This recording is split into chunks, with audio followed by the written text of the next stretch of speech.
पूर्व प्रधानमंत्री अटल बिहारी वाजपेयी की जयंती पर मनाया जा रहा है सुशासन दिवस।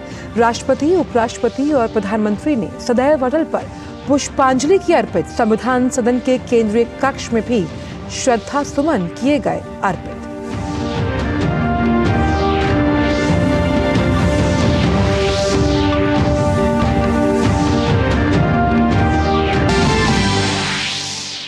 महामना पंडित मदन मोहन मालवीय की 162वीं जयंती पर आज विशेष कार्यक्रम में प्रधानमंत्री मोदी आज पंडित मदन मोहन मालवीय की संकलित रचनाओं के संकलन का करेंगे विमोचन।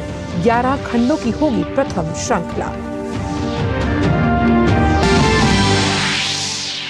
प्रधानमंत्री मजदूरों का हित, मजदूरों को समर्पित कार्यक्रम में लेंगे भाग।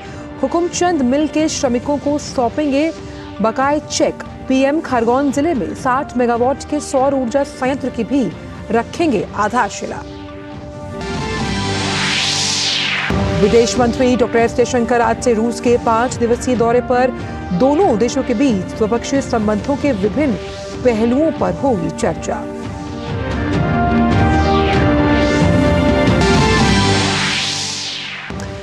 देश और दुनिया में क्रिसमस की धूम। वेटिकन के साथ साथ गिरजाघरों में विशेष प्रार्थना सभाओं का आयोजन। राष्ट्रपति, उपराष्ट्रपति और प्रधानमंत्री ने दी शुभकामनाएं।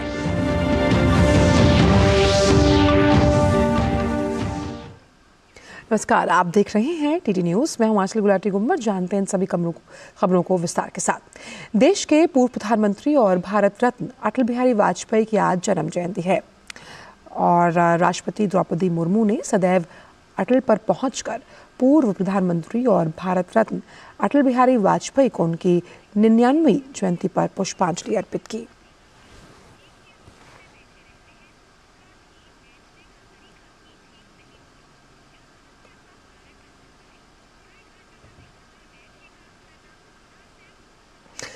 उपराष्ट्रपति जगदीप धनखड़ ने सदैव अटल पहुंचकर पूर्व प्रधानमंत्री और भारत रत्न अटल बिहारी वाजपेयी को उनकी 99वीं जयंती पर पुष्पांजलि अर्पित की।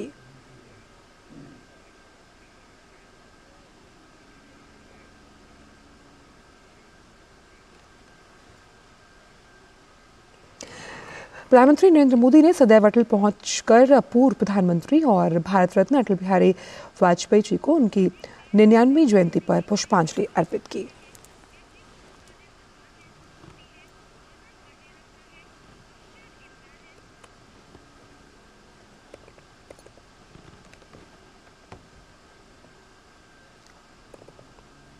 सदैव अटल पर प्रार्थना सभा का भी आयोजन किया गया।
सदैव अटल पहुंचकर केंद्रीय मंत्रियों के साथ ही कई गणमान्यों ने पूर्व प्रधानमंत्री अटल बिहारी वाजपेयी जी को पुष्पांजलि अर्पित की।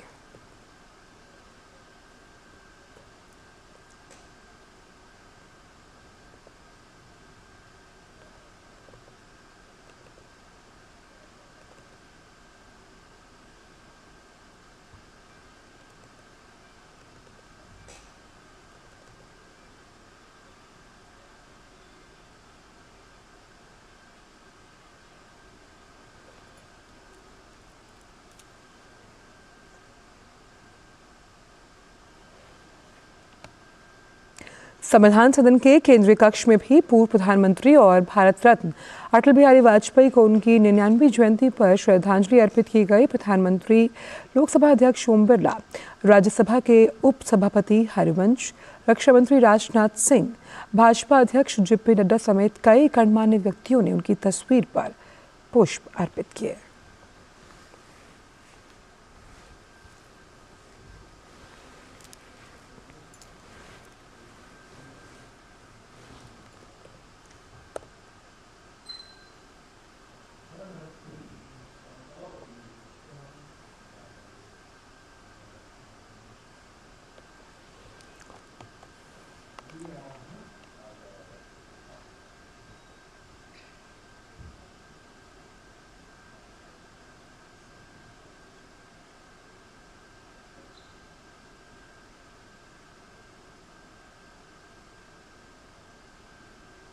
केंद्रीय गृह एवं सहकारिता मंत्री अमित शाह ने अटल बिहारी वाजपेयी को उनकी जयंती पर नमन किया।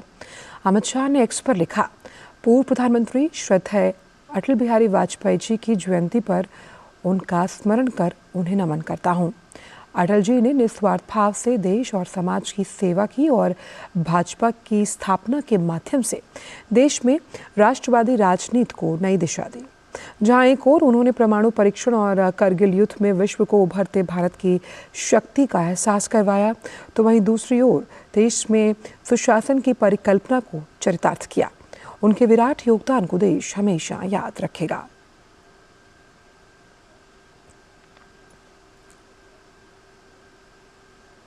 उत्तर प्रदेश के मुख्यमंत्री योगी आदित्यनाथ ने अटल जी को नमन करते हुए कहा कि सुशासन दिवस पर भाजपा कई कार्यक्रमों का आयोजन कर रही है। आज का दिवस सुशासन दिवस के रूप में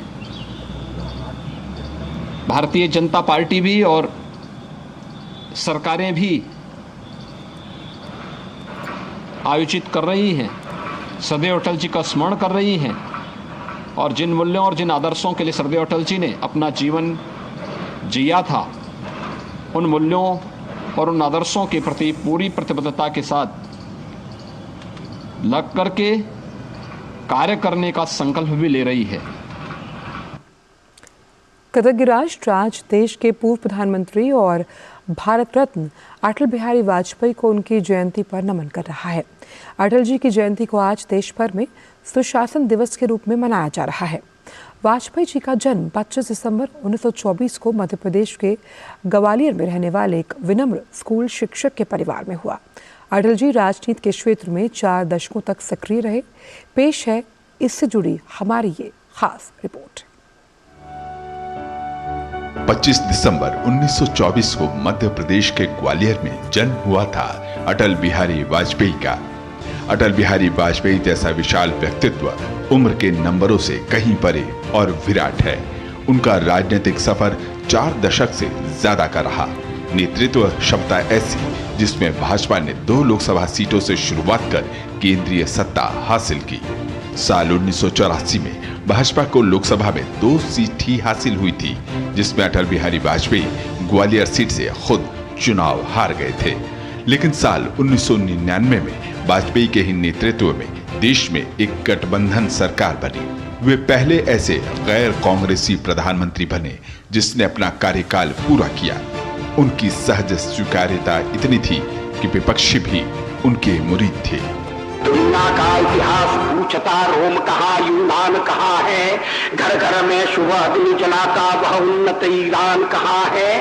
दीप बुझे पश्चिमी गगन के व्याप्त हुआ बरबर अंधियारा, किंतु चीर कर थमकी छाती चमका हिंदुस्तान हमारा। उन्होंने संसद के लिए पहली बार साल 1952 में चुनाव लड़ा और 2004 में आखिरी बार। अटल बिहारी वाजपेयी साल 1957 में पहली बार उत्तर प्रदेश के बलरामपुर लोकसभा सीट से निर्वाचित होकर संसद पहुंचे थे, जिसके बाद वे 5वीं, 6ठी और 7वीं लोकसभा, फिर उसके बाद 10वीं, 11वीं और 12वीं और उसके बाद 13वीं लोकसभा में चुनाव जीतकर संसद पहुंचे। इसके अलावा 1962 और 1986 में वे राज्यसभा के सदस्य भी रहे। संसदीय जीवन से अलग वाजपेयी का राजनीतिक जीवन जनसंघ के जमाने से रहा। उसके बाद साल 1977 से 1980 तक वे जनता पार्टी के संस्थापक सदस्य के रूप में रहे। उस वक्त जनसंघ का जनता पार्टी में ही विलय हो गया था। मोरारजी देसाई की सरकार में उन्होंने 24 मार्च 1977 से 28 जुलाई 1979 तक विदेश मंत्री का पदभार भी संभाला, जिसके बाद जनता पार्टी में टूट हुई और 6 अप्रैल 1980 में भाजपा का गठन हुआ। वाजपेयी जी साल 1986 तक पार्टी के अध्यक्ष रहे। 90 के दशक में राजनीति पूरी तरह से अटल बिहारी वाजपेयी के इर्द गिर्द घूमती रही। भारत के पश्चिमी घाट को मंडित करने वाले महासागर के किनारे खड़े होकर मैं ये भविष्यवाणी करने का साहस करता हूं, अंधेरा छटेगा, सूरज निकलेगा, कमल खिलेगा।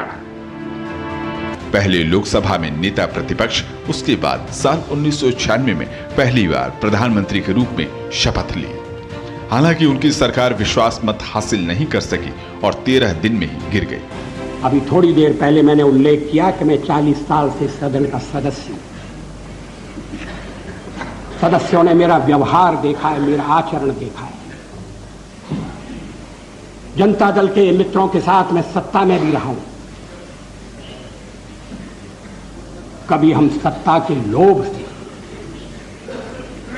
गलत काम करने के लिए तैयार हैं। उसके बाद साल 1998 में उन्होंने एक बार फिर सरकार का गठन किया, लेकिन आपसी खींचातान और गठबंधन की राजनीति की उठापटक में ये सरकार 13 महीने का कार्यकाल ही पूरा कर सकी और 17 अप्रैल 1999 को सिर्फ 1 वोट से वाजपेयी की सरकार विश्वास मत हासिल करने से चूक गई। वाजपेयी सरकार के पक्ष में 269 वोट मिले, जबकि विपक्ष में 270। साल 1999 सितंबर-अक्टूबर में मध्यावधि चुनाव हुए और तीसरी बार वाजपेयी ने प्रधानमंत्री के रूप में शपथ ली। मैं अटल बिहारी वाजपेयी ईश्वर की शपथ लेता हूँ। उन्होंने इस बार साल 2004 तक का न सिर्फ कार्यकाल पूरा किया, बल्कि इस दौरान उन्होंने दिखा दिया कि जोड़ तोड़ की राजनीति के बीच लोकतंत्र की मर्यादाएं और नैतिकता को बनाए रखा जा सकता है। उनके कार्यकाल में भारत 21वीं सदी में प्रवेश कर रहा था। तब उन्होंने सड़क संपर्क, संचार और सुरक्षा को लेकर देश को एक नया लक्ष्य, नया संकल्प दिया। 13 महीने की सरकार के दौरान उन्होंने साहसिक फैसले किए और पोखरण में परमाणु परीक्षण कर भारत को परमाणु संपन्न राष्ट्र बना दिया। इसके अलावा इंफ्रा विकास के लिए स्वर्णिम चतुर्भुज, प्रधानमंत्री ग्राम सड़क योजना और संचार में नई टेलीकॉम नीति की शुरुआत प्रधानमंत्री अटल बिहारी वाजपेयी के नेतृत्व में ही हुई, जिसका लाभ देश को आज बखूबी मिल रहा है। साल 2009 में वे एक गंभीर बीमारी का शिकार हुए, लेकिन तब तक वे एक ऐसे वटवृक्ष बन चुके थे जहां कई धाराएं आकर एक होती थी। राजनीतिक सामाजिक जीवन में कमाए गए उच्च सम्मान की बदौलत ही साल 2015 में उन्हें भारत रत्न से अलंकृत किया गया। उस वक्त तमाम प्रोटोकॉल को तोड़ते हुए खुद राष्ट्रपति प्रणब मुखर्जी पूर्व प्रधानमंत्री के घर पर पहुंचे और देश के सर्वोच्च नागरिक सम्मान से उन्हें सम्मानित किया। अटल जी का आकर्षक व्यक्तित्व और विशिष्ट स्पष्टवादिता भारतीय लोकतंत्र को हमेशा ही सुशोभित करती रहेगी। टूटे हुए सपने की सुने कौन सिसकी, अंतर को चीर व्यथा पलकों पर ठिठकी, हार नहीं मानूंगा, रार नहीं ठानूंगा, काल के कपाल पर लिखता मिटाता हूँ, गीत नया गाता, गीत नया गाता। और वहीं महामना पंडित मदन मोहन मालवीय जी की भी 162वीं जयंती के अवसर पर प्रधानमंत्री नरेंद्र मोदी आज शाम नई दिल्ली में आयोजित एक कार्यक्रम में पंडित मदन मोहन मालवीय की संकलित रचनाओं के 11 खंडों की प्रथम श्रृंखला का विमोचन करेंगे। प्रधानमंत्री इस अवसर पर उपस्थित गणमान्यजनों को संबोधित भी करेंगे। अमृतकाल में प्रधानमंत्री का ये दृष्टिकोण रहा है कि राष्ट्र की सेवा में अमूल्य योगदान देने वाले स्वतंत्रता सेनानियों को उचित सम्मान दिया जाए। पंडित मदन मोहन मालवीय की संकलित रचनाओं का विमोचन इसी दिशा में एक सराहनीय प्रयास है। अंग्रेजी और हिंदी द्विभाषीय रचनाएं 11 खंडों में लगभग 4000 पृष्ठों में हैं, जो देश के हर कोने से एकत्रित किए गए पंडित मदन मोहन मालवीय के लेखों और भाषणों का संग्रह है। इन पुस्तकों का प्रकाशन सूचना एवं प्रसारण मंत्रालय के अधीनस्थ प्रकाशन विभाग द्वारा किया गया है। केंद्रीय गृह एवं सहकारिता मंत्री अमित शाह ने पंडित मदन मोहन मालवीय को उनकी जयंती पर नमन किया। अमित शाह ने एक्स पर लिखा, एक व्यक्ति अपना जीवन राष्ट्र, संस्कृति और युवाओं के बेहतर भविष्य के लिए कैसे समर्पित कर सकता है, इसका उत्कृष्ट उदाहरण पंडित मदन मोहन मालवीय जी हैं। मालवीय जी मानते थे कि युवाओं में राष्ट्रीयता के संस्कारों को सींच कर ही एक सबल राष्ट्र का निर्माण संभव है। देश की स्वतंत्रता और सशक्त शिक्षा व्यवस्था में उनके योगदान के कारण उन्हें महामना की उपाधि दी गई। भारत रत्न पंडित मदन मोहन मालवीय जी की जयंती पर उन्हें कोटिश वंदन।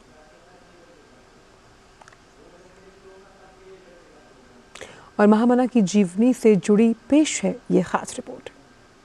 आज स्वतंत्रता सेनानी पंडित मदन मोहन मालवीय की 162वीं जयंती मनाई जा रही है।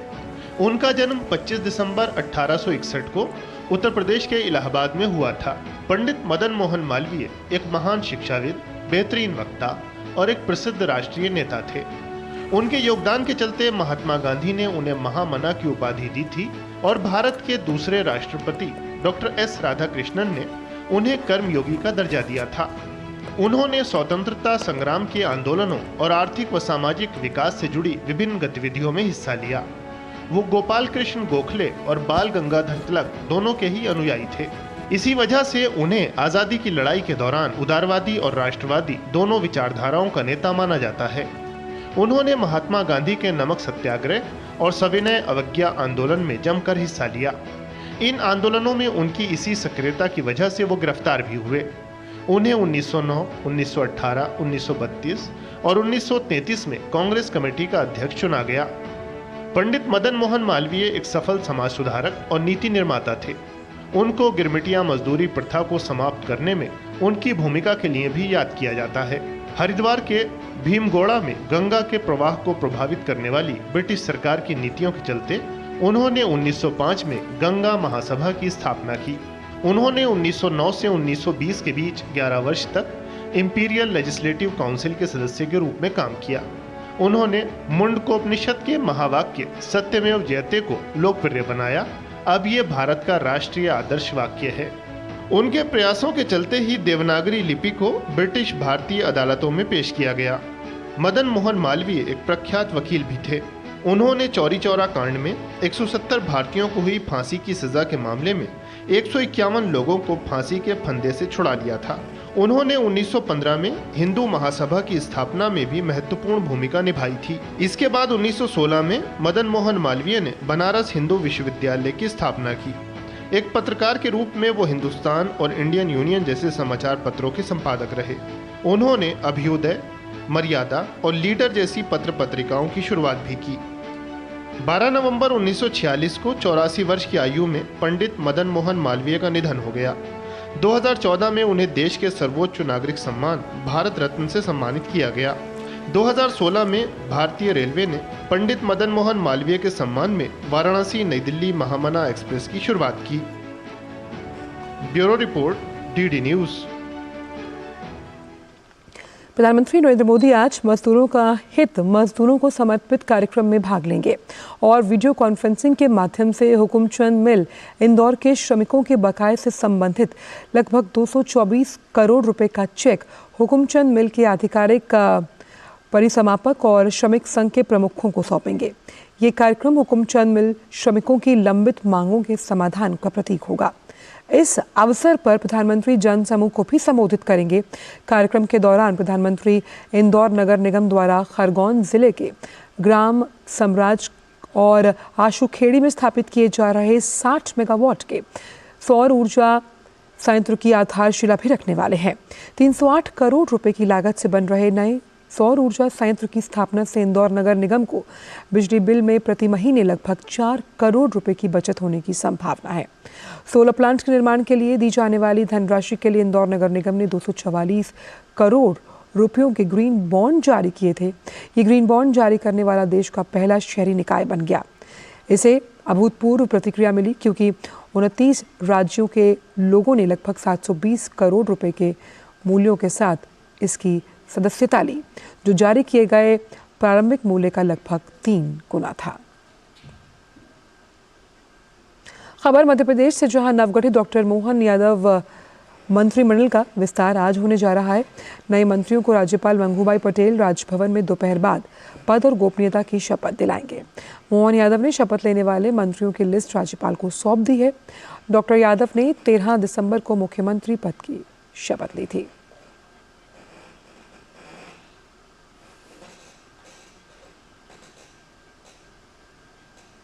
खबर जम्मू कश्मीर से, जहां के पुंछ राजौरी सेक्टर में हाल ही के आतंकी हमलों के बीच सेना प्रमुख जनरल मनोज पांडे का आज जम्मू का दौरा करने की संभावना है। रक्षा सूत्रों के मुताबिक सेना प्रमुख के साथ एक उच्च स्तरीय दल भी होगा। सूत्रों का कहना है कि सेना प्रमुख के जम्मू दौरे के दौरान हाल ही में हुए आतंकी हमले में बलिदान हुए जवानों और क्षेत्र में चल रहे आतंकवाद विरोधी अभियानों पर चर्चा करने की संभावना है। सूत्रों ने कहा कि सेना प्रमुख का दौरा काफी महत्व रखता है और आने वाले समय में सीमा पर सुरक्षा तंत्र में व्यापक बदलाव देखने को मिल सकते हैं।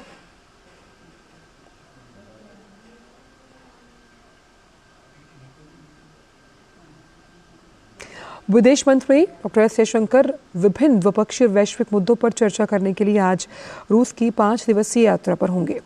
विदेश मंत्रालय के अनुसार जयशंकर मॉस्को के अलावा सेंट पीटर्सबर्ग भी जाएंगे। इस दौरान दोनों पक्षों के बीच द्विपक्षीय संबंधों के विभिन्न पहलुओं, व्यापार, ऊर्जा और रक्षा और कनेक्टिविटी के क्षेत्रों पर चर्चा होने की उम्मीद है। विदेश मंत्री आर्थिक संबंधों से संबंधित मामलों पर चर्चा करने के लिए रूस के उप प्रधानमंत्री और उद्योग एवं व्यापार मंत्री डेनिस मंतुरोव से मुलाकात करेंगे। इसके अलावा अपनी रूसी समकक्ष सर्गेई लावरोव के साथ द्विपक्षीय, बहुपक्षीय और अंतर्राष्ट्रीय मुद्दों पर भी चर्चा करेंगे। आत्मनिर्भरता और के साथ देश मजबूती से आगे बढ़ रहा है। रक्षा, कृषि और मैन्युफैक्चरिंग सेक्टर के अलावा ऐसे कई सेक्टर्स हैं जिनमें देश में पिछले 9 साल में काफ़ी हद तक आत्मनिर्भरता हासिल की है। विश्व इस्पात संघ यानी वर्ल्ड स्टील के मुताबिक भारत में कच्चे इस्पात का उत्पादन इस साल नवंबर में 11.4% की बढ़ोतरी के साथ 1.17 करोड़ टन रहा। वर्ल्ड स्टील की हालिया रिपोर्ट के मुताबिक जनवरी से नवंबर तक देश का इस्पात उत्पादन 12.1% सालाना वृद्धि के साथ 12.82 करोड़ टन रहा। वर्ल्ड स्टील ने कहा कि नवंबर में वैश्विक इस्पात का उत्पादन 14 करोड़ टन से ज़्यादा था, जो पिछले साल अगर इसी महीने की तुलना की जाए तो उससे 3% से ज़्यादा अधिक है। जनवरी से नवंबर तक वैश्विक उत्पादन सिर्फ 0.5% बढ़कर 171.51 करोड़ टन रहा। चीन में इस्पात उत्पादन नवंबर में 7.6 करोड़ टन रहा, जो पिछले साल की समान अवधि से 0.4% ज़्यादा है। वहीं जनवरी से नवंबर तक 95 करोड़ से ज़्यादा टन इस्पात उत्पादन किया गया, जो एक साल पहले की समान अवधि से 1.5% ज़्यादा है। जापान का इस्पात नवंबर में 0.9% गिरकर 71 लाख टन रहा। वहीं इस दौरान जनवरी से नवंबर तक कुल उत्पादन 2.8% गिरकर 8 करोड़ टन रहा। अमेरिका में नवंबर में 66 लाख टन स्टील का उत्पादन हुआ, जबकि जनवरी में और उस नवंबर तक 7.39 करोड़ टन उत्पादन किया गया। अगर रूस की बात की जाए तो वहां पर स्टील प्रोडक्शन नवंबर में 64 लाख टन, जबकि 2023 के पहले 11 महीनों में ये 7 करोड़ टन के आसपास था। भारत की लचीली आर्थिक वृद्धि से कॉरपोरेट जगत में आने वाले वक्त में मांग बढ़ेगी। Credit rating firm Fitch ratings ने अनुमान जताया है। फिच ने अपनी ताज़ा शोध रिपोर्ट इंडिया कॉरपोरेट में क्षेत्र का रुझान 2024 में ये कहा कि 2023 में कॉरपोरेट क्षेत्र की मजबूत प्रदर्शन के दम पर अगली कड़ी है और इससे प्रमुख विदेशी बाजारों में धीमी वृद्धि आने से कमजोरी की भरपाई होगी। फिच ने यह भी माना कि बढ़ती मांग और लागत में दबाव कम होने की वजह से अगले वित्त वर्ष में कंपनियों के मार्जिन में बढ़ोतरी होनी चाहिए। रेटिंग एजेंसी के मुताबिक मजबूत घरेलू मांग के साथ ये उम्मीद है कि भारत वित्त वर्ष 2024-25 के दौरान 6.5% की जीडीपी वृद्धि के साथ दुनिया की सबसे तेजी से बढ़ने वाली प्रमुख अर्थव्यवस्था रहेगा।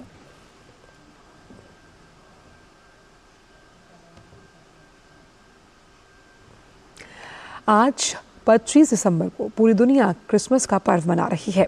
क्रिसमस के पर्व पर प्रभु ईसा मसीह का जन्मदिन प्रेम और सद्भाव के साथ मनाया जाता है। क्रिसमस ईसाई धर्म का एक प्रमुख त्योहार है, लेकिन समय के साथ इसे हर धर्म और वर्ग के लोग धूमधाम से मनाने लगे। इस दिन लोग केक काटकर क्रिसमस का आनंद उठाते हैं और एक दूसरे को उपहार भी देते हैं।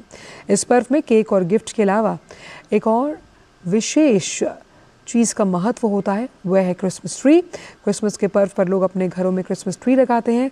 राष्ट्रपति और उपराष्ट्रपति ने देशवासियों को शुभकामनाएं दी।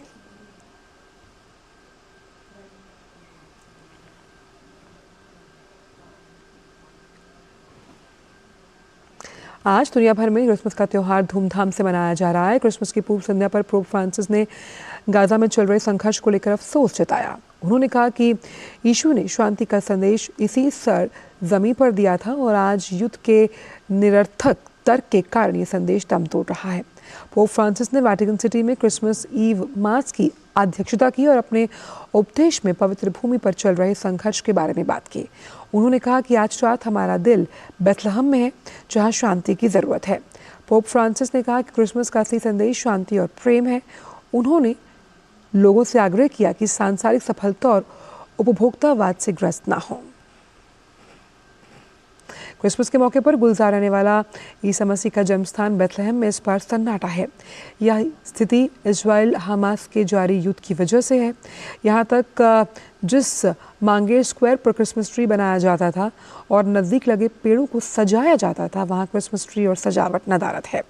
इजराइल के कब्जे वाले वेस्ट बैंक के इस शहर में वैसे तो पूरे साल पर्यटकों और श्रद्धालुओं का आना जाना लगा रहता है, लेकिन क्रिसमस के मौके पर यहाँ ईसाई समुदाय के लोगों की उपस्थिति खास होती है।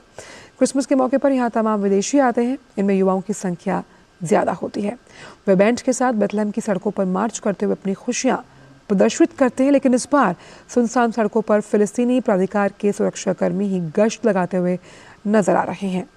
क्रिसमस पर्व के लिए कोई सजावट भी नहीं है और ना ही लोग खुशियाँ मनाते हुए दिखाई दिए। फिलहाल समाचारों में इतना ही। दीजिए इजाजत। नमस्कार।